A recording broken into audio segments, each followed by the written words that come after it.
Halo semuanya, perkenalkan nama saya Fadil Pasuruan dengan NIM 230306037 dari kelas PTNA Program Studi Peternakan Fakultas Pertanian Universitas Sumatera Utara. Nah, di sini saya akan membahas tentang anatomi dan fisiologi ternak pada unggas yaitu ayam.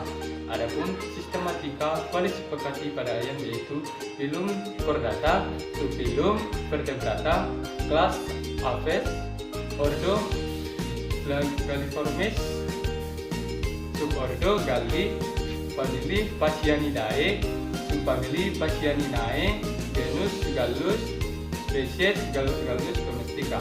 Nah, saya akan membahas tentang historia eksternal pada ayam. Itu yang terdiri dari cakut, yaitu bagian kepala yang terdiri dari rostrum atau paru yang merupakan mulut pada Aves, yang terdiri dari dua bagian yaitu maxilla atau rahang atas dan mandibula rahang bawah. Yang kedua vacuum oris yaitu mulut, dan yang ketiga nares anteriores yaitu lubang hidung yang tertutupi oleh bulu halus yang berjumlah sepasang. Keempat tera yaitu benjolan lunak terdapat pada pangkalan rostrum atas.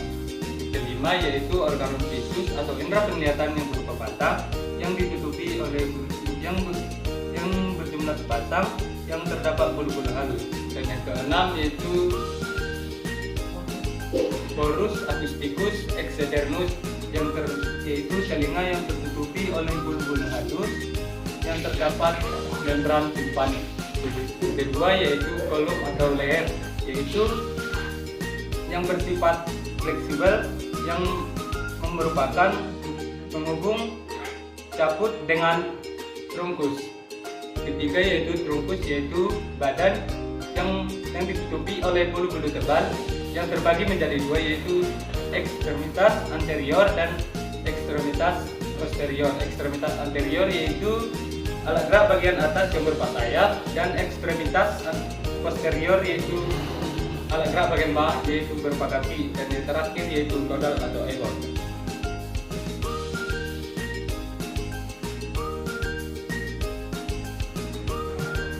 Nah, selanjutnya saya akan membahas tentang anatomi bulu. Yang pertama yaitu plumai. Plumai merupakan bulu yang terdapat pada bagian luar yang menutupi tubuh yang berbentuk figur atau bagian tubuh. Nah, plumai memiliki beberapa bagian, yaitu yang pertama calamus, yaitu tangkai bulu yang terdapat pada vesikel kulit. Yang kedua rachis. Rachis merupakan lanjutan dari calamus. Dan yang ketiga vexillum. Vexillum merupakan bendera bulu yang terdapat pada sisi kanan kiri rachis. Vexillum tersusun atas berbahaya yang melekat pada rachis. Tiap berbahaya mempunyai cabang yang disebut dengan berbulai. Berbulai terbagi menjadi dua, yaitu berbulai distal yaitu yang mengarah ujung bulu, dan berbulai proksimal yang mengarah pangkal bulu. Yang kedua yaitu plumulae, yaitu tipe bulu ini terdapat pada burung masih muda atau yang mengeram yang berfungsi untuk mengurangi hilangnya panas tubuh. Dan yang ketiga yaitu tipe bulu filoplumae, yaitu tipe bulu ini seperti rambut dan memiliki tangkai yang lebih panjang.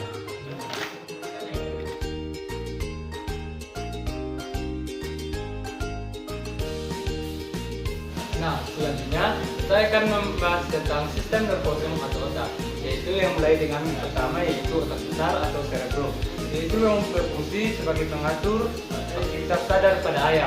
Yang kedua yaitu cerebellum, yaitu yang mengatur keseimbangan tubuh pada ayam. Yang ketiga yaitu medulla oblongata, yaitu yang berfungsi sebagai pengatur aktivitas tubuh bagian dalam seperti aliran darah, fungsi jantung dan paru-paru. Dan yang keempat yaitu medulla spinalis, yaitu yang mengantarkan jaringan otot ke seluruh tubuh dan organ lainnya.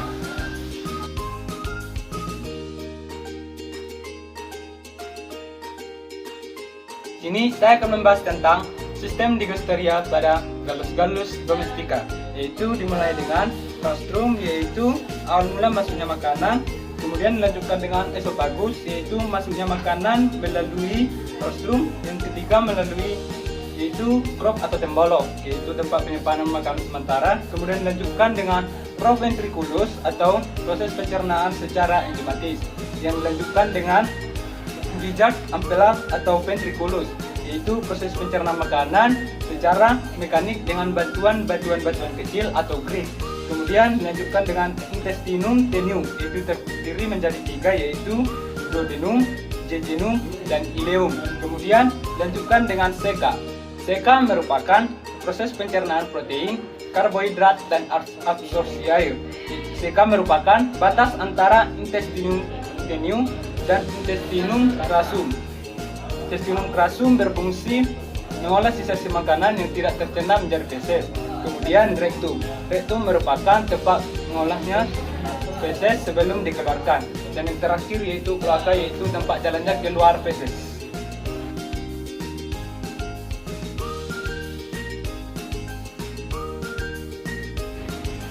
Nah, selanjutnya saya akan membahas tentang glandula digestori atau sistem organ pencernaan tambahan, yaitu ada 3. Yang pertama yaitu hati, di mana hati terletak antara jidat dan kantung empedu.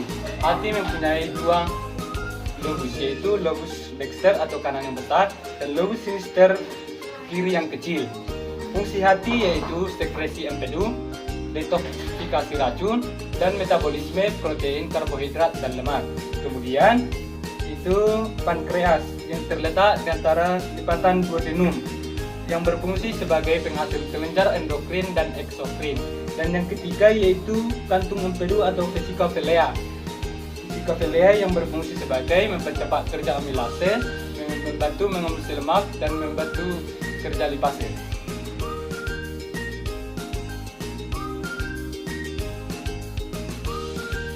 Selanjutnya saya akan menjelaskan tentang enzim pada proses pencernaan, yaitu dimulai dari mulut atau kapung oris.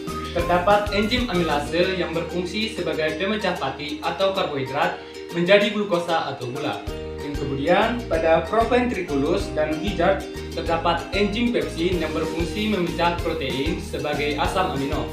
Dan yang terakhir yaitu pada jejunum atau usus besar terdapat enzim maltase yang berfungsi mengubah maltase menjadi glukosa.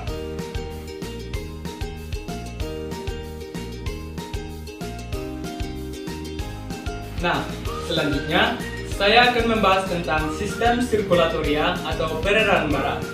Ada 3 organ yang berperan dalam sirkulasi darah, yaitu yang pertama jantung. Jantung memiliki beberapa bagian, yaitu atrium dexter, atrium sinister, ventricle dexter, dan ventricle sinister. Yang kedua itu ada darah, yang terbagi menjadi 3 macam. Yang pertama, sel darah merah atau eritrosit yang berfungsi sebagai transportasi nutrisi, O2, CO2, dan juga hormon. Yang kedua, sel darah putih atau leukosit yang berfungsi sebagai antibodi. Dan yang ketiga itu ada keping darah atau trombosit yang berfungsi sebagai proses pembekuan darah.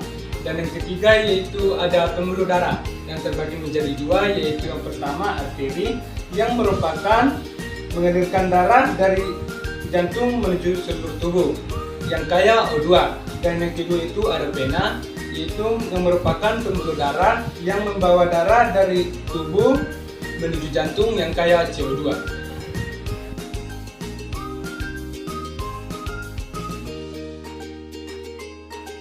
Selanjutnya, saya akan membahas tentang sistem pernapasan pada Gallus domestica, yaitu dimulai dengan nares atau hidung, kemudian capum oris atau mulut, dilanjutkan dengan glottis dan laring, kemudian dilanjutkan dengan bronchiolus dan diakhiri dengan pulmo atau paru-paru.